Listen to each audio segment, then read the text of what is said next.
is to find mentors who can get you a real job when your dream job doesn't work out.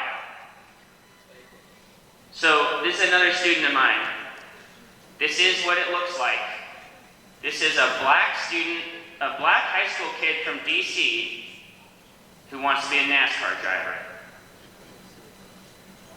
He's famous now. Look him up.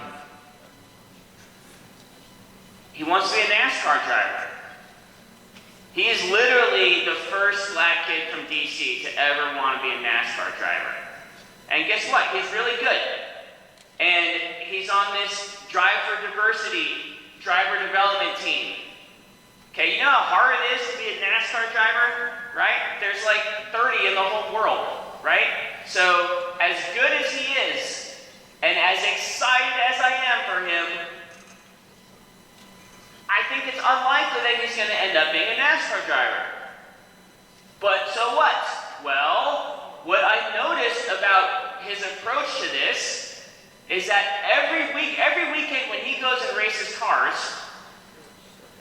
he is meeting every adult in that business. His Twitter feed is full of pictures with him and famous NASCAR people. And he's charming, and he's a good student, and he's got great study skills, and he's highly motivated. What adult wouldn't love to help someone like that? I have no doubt in my mind that he is going to end up working in some race car thing. It would be great if he was a driver, but he is so good at finding mentors that the adults are going to be lining up to help this kid. That's a big part of what college is about. Life is about making friends with old people, right? The old people have the money and the jobs that the young people need. So, you want a job, go make friends with some old people. Now, how do you do that?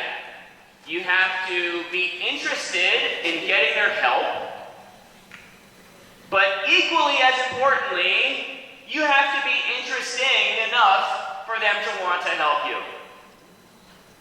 So don't just show up at some old person's door saying, "Can you help me?" Show up saying, "I know this cool thing that you are also interested in. Can you help me learn more about it?" Something like that, right? College is full of people who are older than you, especially when you're a freshman. Make friends with people who are older than you. They have figured things out way more than you have, and they might just be able to hand you a job or an internship or some cool thing. But you can't be afraid of the old people, even when you're a freshman. You're a freshman, try making friends with a sophomore, right? As big as idiots as college sophomores are, they're infinitely smarter than the freshmen, right? Think about you when you were a high school sophomore compared to now. You're like a genius now compared to your idiot 10th grade self, right? So when you get to college, you'll be a freshman all over again. Go find people who want to help you. People like me work at colleges trying real hard to find people to help, walk around saying insane things, and new season comes up and asks questions after. Right? College is full of these people, but they don't necessarily advertise the fact that they want to help you. And guess what? They don't have time to help everybody. So who gets help? The people who show up and ask for help and are interesting enough to capture the old person's attention so that they want to help. Yeah?